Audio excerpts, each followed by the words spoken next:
Buenas tardes. El día de hoy vamos a estar hablando acerca de lo que son las malformaciones del sistema nervioso central. Mi nombre es José Gregorio Solórzano, soy residente de tercer año del posgrado de Puericultura y Pediatría perteneciente al Hospital Agustín Zubillaga, Barquisimeto, Estado Lara. Rotación de neuropediatría facilitada por la doctora Ninosca Salas, neuropediatra. Vamos a abordar el día de hoy un tema de mucha relevancia en la población pediátrica, ya que haciendo un diagnóstico precoz podríamos evitar grandes complicaciones más adelante. El tema es las malformaciones del sistema nervioso central. Son alteraciones relacionadas en la formación del tubo neural, donde se incluyen la mayoría de las entidades de tratamiento neuroquirúrgico como son los disrafismos, alteraciones de la proliferación neural, microcefalias y otros. Hablando lo que es un poco acerca de lo que es la formación del sistema nervioso central, tenemos que este se forma a partir de la placa neural y da formación a los pliegues neurales. Es una zona engrosada del ectodermo embrionario que da lugar a la formación de pliegues neurales, tubo neural y cresta neural. El tubo neural se diferencia y forma el encéfalo y la médula espinal. Esta cresta neural proporciona células que forman la parte del sistema nervioso periférico y autónomo. La neurulación comienza durante el estadio 10 del desarrollo, donde los tercios craneales forman el encéfalo y otro tercio de la médula espinal. La función de los pliegues neurales y la formación del tubo neural se producen en dirección craneal y caudal hasta que solo quedan abiertos unos orificios pequeños en ambos extremos. El neuroporo anterior se cierra el día 25 y el caudal 2 días después. Posteriormente aparece lo que es la circulación vascular sanguínea para el tubo neural. Las paredes del tubo neural aumentan de grosor para formar lo que es el encéfalo y la médula espinal. El conducto neural forma el sistema ventricular encefálico y el conducto central de la médula espinal. Comenzando ya con lo que son las alteraciones en la formación del tubo neural, vamos a comenzar con lo que es el sinus dérmico craneal. Es un defecto de las cubiertas por anomalía en la inducción dorsal durante la tercera a cuarta semana del desarrollo embrionario. Consiste en que algún punto no se despega por completo del túbulo neural del ectodermo y hay una invaginación cutánea que forma un tracto más o menos permeable. Esto va a estar revestido por el epitelio escamoso estratificado y se localiza en la línea media o en su proximidad. Puede aparecer desde la nación hasta el coxis, aunque la localización más frecuente es a nivel occipital y lumbosacra. Aquí tenemos lo que es la clínica. Van a ver alteraciones en la piel como pequeñas depresiones que van a estar acompañadas de pelos asintomáticos. Pueden ser asintomáticos hasta infectarse. Incluso puede causar una meningitis por estafilococos, abscesos a repetición y pudieran llegar a cuadros de meningitis séptica o aséptica por rotura del quiste epidermoide en el espacio subaracnoideo. Si estos tumores de inclusión alcanzan gran tamaño, pueden dar clínica por efecto de masa, comportarse como proceso expansivo. En cuanto al diagnóstico, exploración netamente clínica en la región occipital. Hay que sospecharlo, hay que explorar en el niño y sobre todo si es un niño con un cuadro de meningitis desconocida. La tomografía y la resonancia magnética completan el diagnóstico ya que visualizan el tumor y la inclusión e incluso el origen del tracto. En cuanto al tratamiento, es netamente quirúrgico, hay que hacer una extirpación completa del tracto y tumor de inclusión.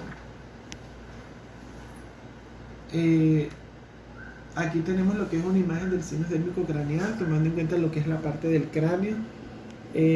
Tenemos la piel y vemos como hay una invaginación allí, exactamente donde dice sinus dérmico.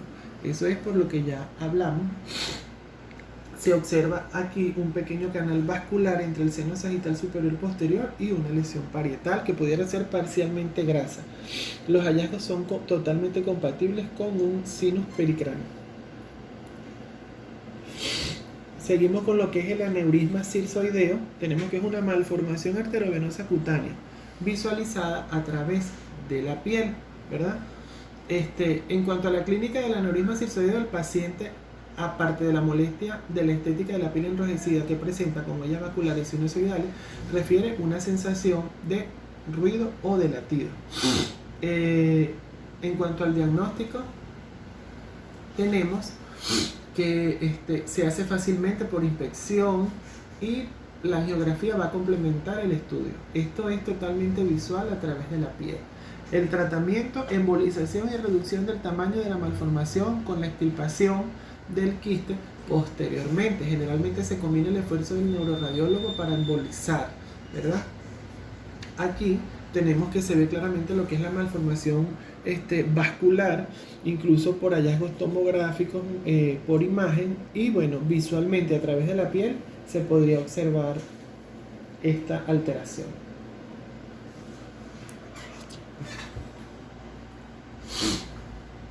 El sinus pericranis, ¿verdad? Tenemos que es una conexión de un seno venoso intracraneal con una bolsa venosa en cuero cabelludo encima del hueso.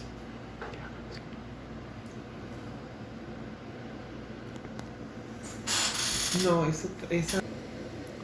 el sinus pericranis, una conexión de un seno venoso intracraneal, por lo general del seno longitudinal superior, con una bolsa venosa en el cuero cabelludo por encima del hueso. Su clínica, una tumoración blanda, no dolorosa, que va a aumentar en posturas que incrementan la presión venosa intracraneal, como la maniobra de Valsalva, acostarse y sobre todo bajar la cabeza.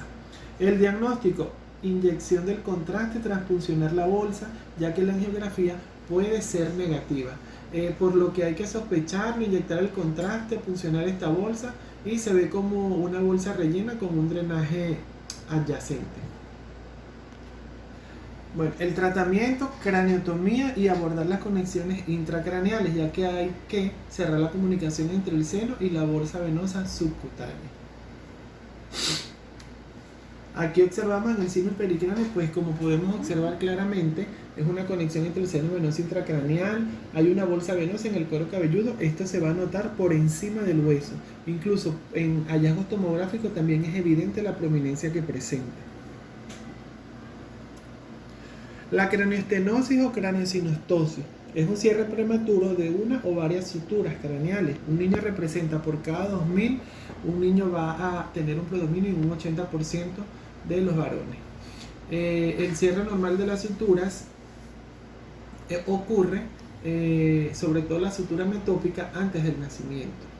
La fontanela posterior se cierra a los 3 meses y la fontanela anterior alrededor de los 18 meses. Todas las suturas comienzan a calcificarse a partir de los 8 años y después de los 12 años no se separan aunque exista un cuadro de hipertensión intracraneal. Su etiología, pues primaria cuando está presente antes del nacimiento, o secundaria por falta del desarrollo cerebral o tras la colocación de derivaciones de líquido cefalorraquídeo en hidrocefalia. Esto es cuando se impide el aumento progresivo del cerebro, genera al principio un cuadro de hipertensión intracraneal y posteriormente hay una alteración y dificulta el desarrollo del crecimiento del cerebro. Ocurre lo que es posterior al cuadro de hipertensión intracraneal, un déficit del desarrollo cerebral, como ya les dije, va a causar un déficit intelectual, incluso podría causar oligofrenia. Para la clasificación tenemos que se clasifica en trigonocefalia, ¿verdad? Este es el cierre de la sutura metópica con una frecuencia del 5 al 16%, niños con frente estrecha y afilada. Produce el cierre de la sutura, el nombre que mayormente le dan es un aspecto de la proa de un barco, porque es así como clínicamente se puede diferenciar.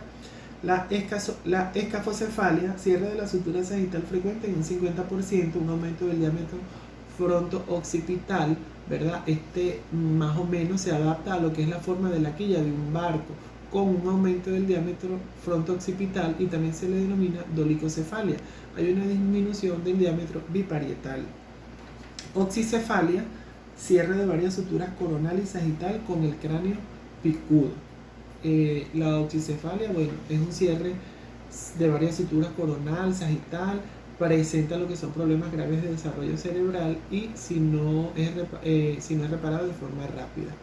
La plagiocefalia, ¿verdad? El cráneo es totalmente asimétrico, un cráneo que por cierre de un lado de la sutura coronal frecuente representa de un 8 a un 18%.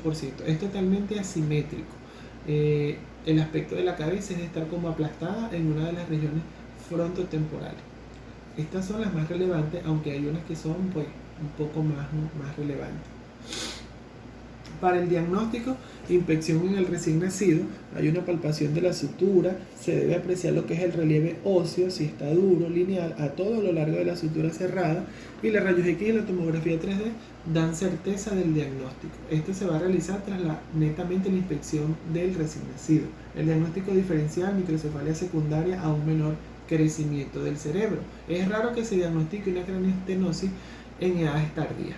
En estos casos se pueden ver incluso huellas digitiformes en las rayos X de cráneo, puede haber señales de que haya existido hipertensión intracraneal, pero bueno, cuando el niño es mayor de 4 a 6 años, el problema se plantea sobre si la apertura de la sutura es o no es útil, ¿verdad?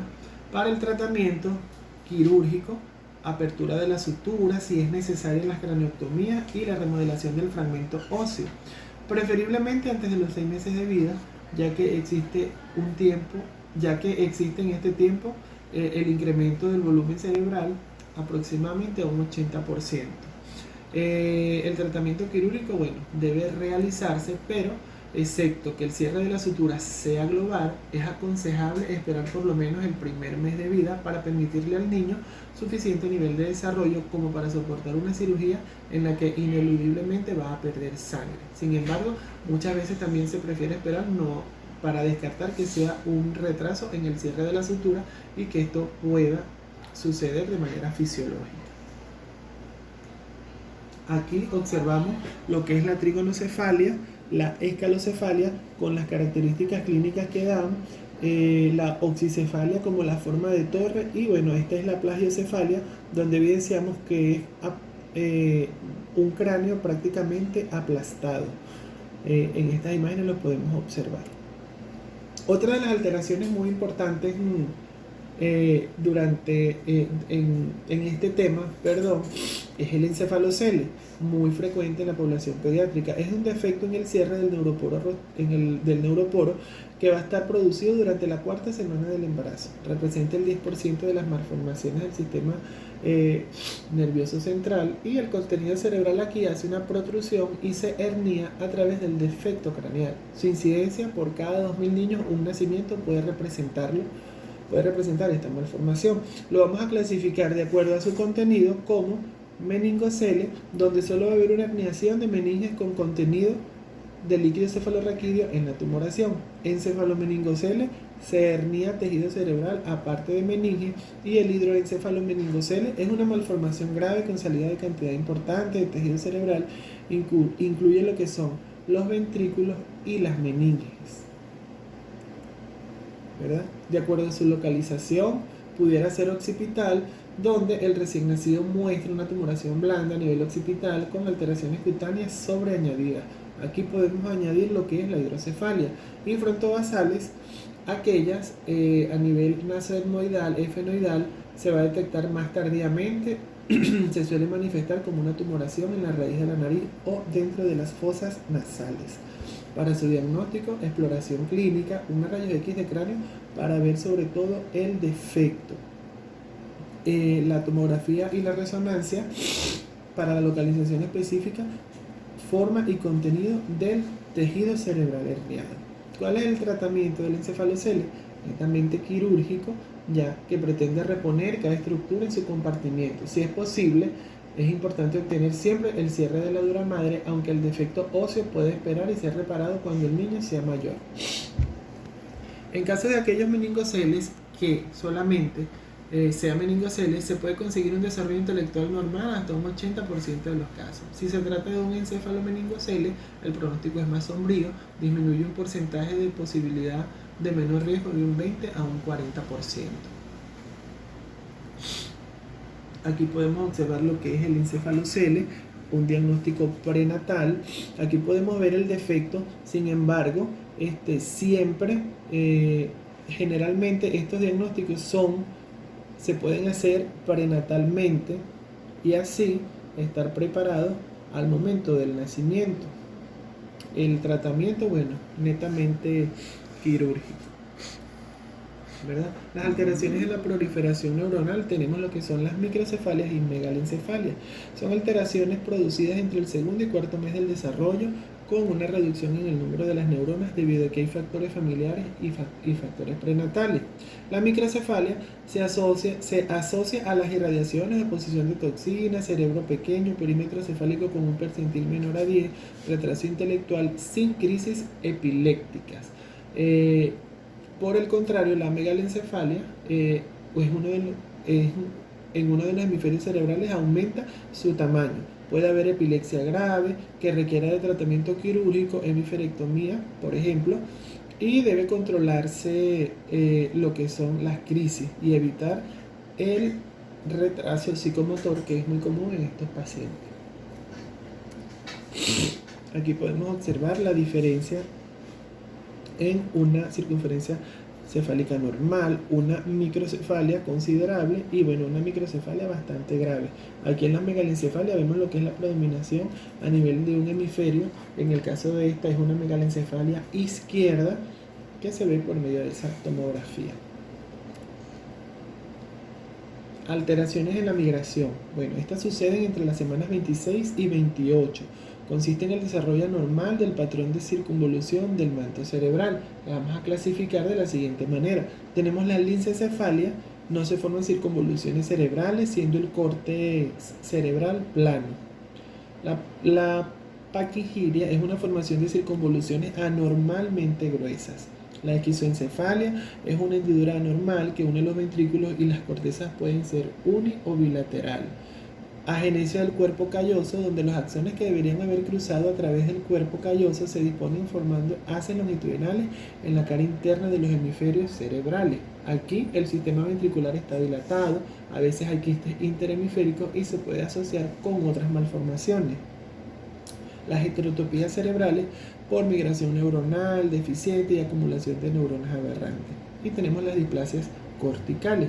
Aquí en las heterotopías, en cualquier punto entre el epéndimo ventricular y la corteza cerebral pudiera pasar.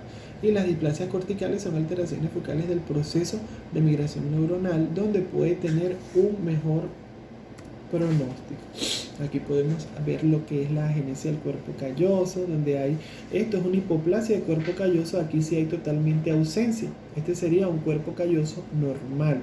Y en la esquizoencefalia se ve la hendidura, lo que son a nivel de los hemisferios. Aquí en lo que son las malformaciones raquimedulares tenemos lo que a nivel de la unión cráneo-cervical tenemos las anomalías del sistema nervioso central, el Arnold-Chiari y la siringomielia. Y a nivel de la unión lumbosacra tenemos lo que son las diarrafias espinales y las espinas bífidas, que bueno, más adelante lo estaremos viendo. Aquí, lo que es el Arnold-Chiari, bueno, esto es una elongación e introducción del cerebro en el agujero magno y en el canal vertebral, ¿verdad? Es una introducción del cerebelo en las amígdalas cerebelosas. Y bueno, hay una clasificación en 4 tipos, ¿verdad? El tipo 1 solo están descendidas las amígdalas cerebelosas. En el tipo 2 descienden las amígdalas más a la parte inferior que del vermis e incluso la parte inferior del cuarto ventrículo. Se va a asociar siempre con la espina bífida abierta, hidrocefalia y bueno, aparece en niños. El tipo 3, todo el cerebro descendido y hay encefalocele occipital. Y en el tipo 4 hay prácticamente una hipoplasia del cerebelo.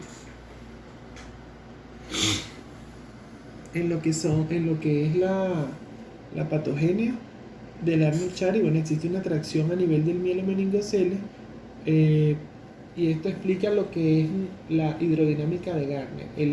Es una teoría que explica lo que es el retraso en la apertura de los agujeros de Lukska y Magendie y hace que la presión del líquido cefalorraquídeo se desplace en el cerebelo hacia el canal vertebral. Eso es lo que más o menos explican para ese mecanismo del Chiari. En la clínica tenemos que el síndrome de compresión a nivel del agujero magno, de por sí estas anomalías solas producen un síndrome de compresión, ¿verdad? Aquí vamos a tener lo que es en la unión vulva-medular agudizado. Y si además existe una impresión basilar, pues con mucha más razón. La aparición de los síntomas suele ser generalmente en la edad adulta. Sin embargo, aparte hay que considerar otras anomalías que se pueden asociar, como es la hidrocefalia y la osingomielias.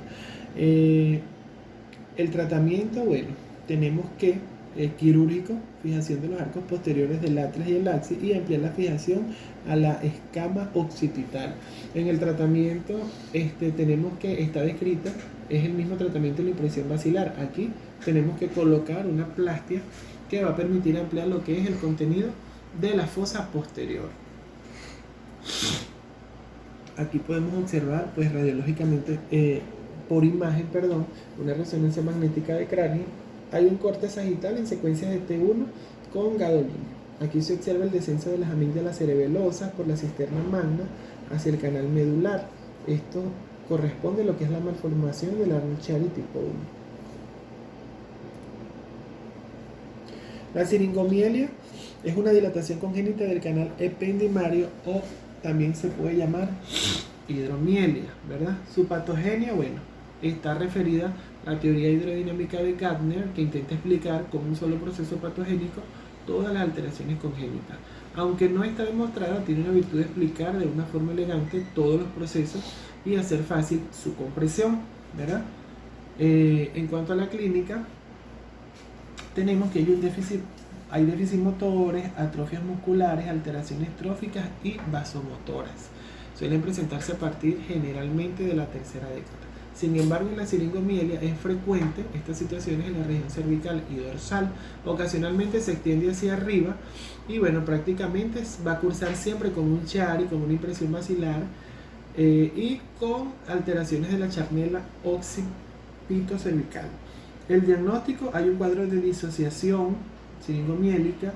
La rayos X va a mostrar anomalías de charnela o impresión basilar asociada, y una rayos X, una resonancia magnética, que es la primera lección diagnóstica. Pues es característico por el cuadro de disociación la fácil exploración clínica. En las rayos X de cráneo, se pueden ver si existen o no impresión basilares asociadas o alguna otra cosa. En cuanto al tratamiento, principalmente la siringostomía, la craniectomía de la fosa posterior o el film terminal. ¿En qué consiste? Hay una cierta controversia en lo que es el tratamiento, porque según algunos describen que el mejor método es el quirúrgico. Una forma de tratarla es introducir un catéter fino en la cavidad, y esto va a estar drenando el espacio subaracnoideo perimedular. El único inconveniente es que hay que perforar la médula para introducir el catéter, y esto aumenta la lesión de los cordones posteriores. Los catéteres se acaban obstruyendo la vía y pudiera fracasar. Otro tipo es la craniectomía de fosa posterior. Hay que abrir el cuarto ventrículo, colocar un pequeño trozo de músculo en el óvix para impedir la pulsación del líquido cefalorraquídeo en la cavidad y evitar la tensión. Y un tercer tipo de intervención que está propuesta por Gardner: seleccionar un filum terminale a nivel lumbosacro para que el líquido cefalorraquídeo en el canal ependimario drene hasta el fondo del saco dural, ¿verdad? Esta intervención sería una siringostomía más fisiológica. Sin embargo, la intervención quirúrgica presenta resultados aproximadamente de mejoría en un 50% de los casos y unas probabilidades de riesgo o empeoramiento del cuadro clínico en un 20%. Aquí podemos observar lo que es la siringomielia. Hay generalmente va a cursar con lo que es el Chiari. Sin embargo, aquí hay un corte axial en secuencia de T2 a nivel de C2 y hay un corte axial en secuencia a nivel de C6. Estos son unos ejemplos de siringomielia que lo podemos observar.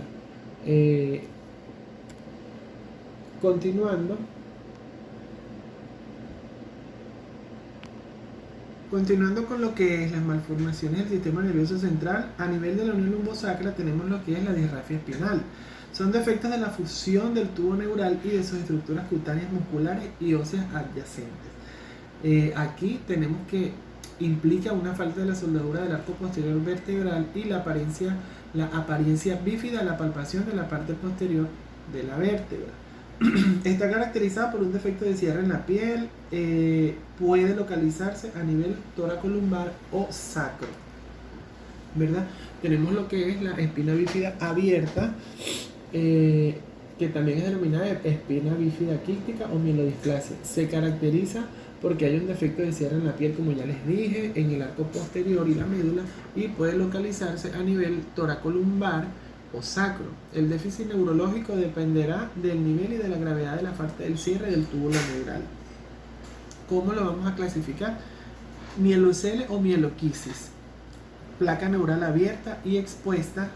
El líquido cefalorraquídeo sale espontáneamente, ¿verdad? Hay un déficit neurológico completo por debajo de la lesión y el fallo en el cierre sucede antes del día 28.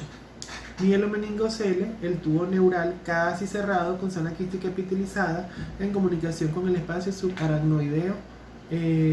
No sale el líquido cefalorraquídeo, sin embargo se produce menor alteración neurológica por debajo de la lesión. En ocasiones las raíces de la cola de caballo sobrenadan en la cavidad quística y sucede después del día 28 de la gestación. Y el meningocele solo hay raquisquisis, el contenido es solo de líquido cefalorraquídeo recubierto por la dura madre y la piel, manteniendo la comunicación con el espacio subaracnoideo. Aquí la médula en estos casos no presenta alteraciones, por lo que la lesión neurológica es totalmente mínima. Si llegase a existir, sería mínima, ¿verdad? Todas estas malformaciones se asocian con un descenso de las amígdalas cerebelosas, representando un 10%. La patogenia, una detención en el desarrollo y el cierre del tubo neural. Se supone también la teoría hidrodinámica de Gardner. Hay varias teorías, pero realmente hay un exceso del crecimiento del tejido nervioso que provoca la eversión de los pliegues neurales, impidiendo el cierre. Cuando hay acumulación del líquido cefalorraquídeo en el canal ependimario, esto es debido al retraso en la apertura del cuarto ventrículo hacia la cisterna magna. ¿Cuál es la clínica? La clínica es la malformación, es totalmente visible al momento de nacer, depende de la altura en que se localice y el tipo de afectación del tubo neural. Pueden haber alteraciones del esfínter vesical y anal, malformación en cuanto al diagnóstico, durante el embarazo pudiese medirse lo que es la alfa-fetoproteína en el suero de la madre o el líquido amniótico, ¿verdad? Esto es muy importante porque pudiera ser un diagnóstico antenatal y se puede detectar mediante la ecografía o la resonancia magnética. El diagnóstico precoz intrauterino plantea que hay un problema ético de detención. Si nacido es preciso realizar una exploración neurológica exhaustiva para ver el nivel y las lesiones neurológicas que pudieran existir tanto en extremidades inferiores como en los esfínteres.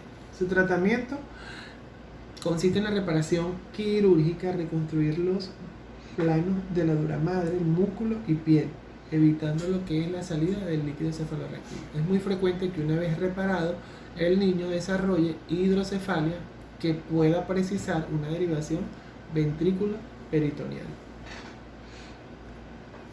Aquí tenemos lo que es una espina bífida oculta. Tenemos lo que es el meningocele y el mielomeningocele, que va a estar mucho más preeminente. Lo que hablábamos de lo que son la cola de caballo, se puede observar claramente en esa imagen las terminaciones nerviosas. Esto corresponde a lo que es la espina bífida abierta, que también la podríamos llamar quística o mielodisplasia. Aquí en lo que es la espina bífida oculta sintomática, son procesos donde existe un defecto congénito del cierre del neuroporo posterior. Se manifiesta externamente con la presencia de la espina bífida, ¿verdad? Esto está acompañada de otras alteraciones como es el sinus dérmico, el síndrome de la médula anclada y la diastematomielia. Lo que es esto aquí, hay en la presencia de la espina bífida es claramente visible en los rayos X de la región lumbosacra. El sinus dérmico, bueno, posible existencia a nivel occipital de tumores de inclusión dermoides o epidermoides. Hay que explorar la región lumbosacra ante un cuadro de meningitis de causa desconocida. El hallazgo de las alteraciones cutáneas conlleva lo que es la realización de rayos X, resonancia, y el tratamiento debe incluir el trayecto y posiblemente la tumoración existente. El síndrome de médula anclada, hay un fallo en el extremo caudal de la médula con un filum terminal más corto. Esto generalmente es provocado en la edad adulta con molestias y dolores lumbares, ¿verdad? En lo que es la rayos X puede haber una espina bífida a nivel de L5 o S1 y en la resonancia puede estar por debajo de L1 o L2. Su tratamiento, pues, lo que es la laminectomía lumbar y la sección del filum terminal afectado. Y la diastematomielia es de localización dorsal, consiste en un espolón óseo a nivel medio dentro del canal vertebral, ¿verdad? Esto divide la médula en dos mitades. Al crecer la médula queda anclada a este nivel, por lo que hay que realizar también una laminectomía y extirpar dicho espolón óseo. ¿Verdad? Su tratamiento, bueno, igual que el anterior. En la espina bífida oculta sintomática tenemos que es un fallo en la formación y cierre completo de láminas, por lo que no se forma la apófisis espinosa y no supone afectación del tubo neural. No hay déficit neurológico. Generalmente son asintomáticos. Es un hallazgo causal en una rayos X lumbosacra. Su localización frecuentemente es en zonas de transición, lumbosacro, L5, S1, muy raro a nivel cervical o torácico. Si se detecta en la infancia, se debe esperar por lo menos hasta los 7 años, ya que podría ser un retraso en el cierre del canal. Y su diagnóstico, una resonancia magnética para descartar otras alteraciones que conviertan en espina bífida sintomática. Han de ser estudiados si presentan inestabilidad en estudios dinámicos, generalmente son hallazgos casuales, ¿verdad? Sin embargo, si precisan un tratamiento quirúrgico más complejo, debe ser considerado. Va a depender de acuerdo al tiempo que se haga el diagnóstico, ¿verdad? Ya que esto supone que una alteración a este nivel no es muy frecuente, pero pudiera haber una afectación de la dinámica lumbosacra con una degeneración más precoz del disco intervertebral. Es más común, se ha detectado que tiene mayor prevalencia en varones.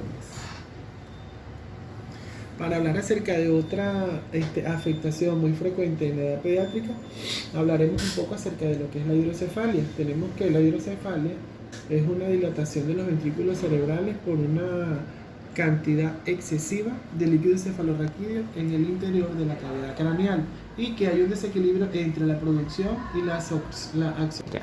Hay un desequilibrio entre la producción y la absorción o circulación. ¿Qué quiere decir esto? En la producción, por los papilomas de los plexos coroideos fundamentalmente, y en la absorción o circulación por procesos expansivos, malformaciones congénitas como hemorragias o infecciones que genera un aumento de la presión intracraneal. El líquido cefalorraquídeo circula a través del sistema ventricular y se absorbe en la circulación sistémica. Se supone que el volumen del líquido cefalorraquídeo en neonatos es aproximadamente 50 ml, sin embargo en el adulto es mucho mayor, pero se estima que un adolescente pudiera tener una cantidad del 65% del total que tuvo a los 2 años de edad. La epidemiología, su incidencia varía, sin embargo en Estados Unidos, ¿verdad?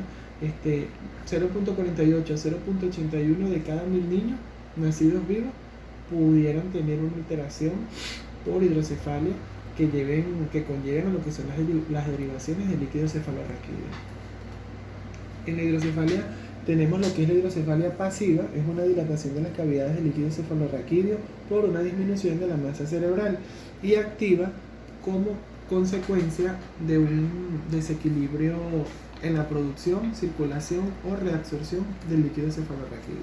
Tenemos lo que son las hidrocefalias activas obstructivas o no comunicantes. Se producen a nivel de las vías de drenaje, agujero Monro, acueducto de Silvio o el cuarto ventrículo y orificio. Es el mecanismo más común incluso ante la disfunción valvular. La producción de líquido cefalorraquídeo suele ser normal, lo que conlleva la dilatación del sistema ventricular que pudiera ser proximal al bloqueo.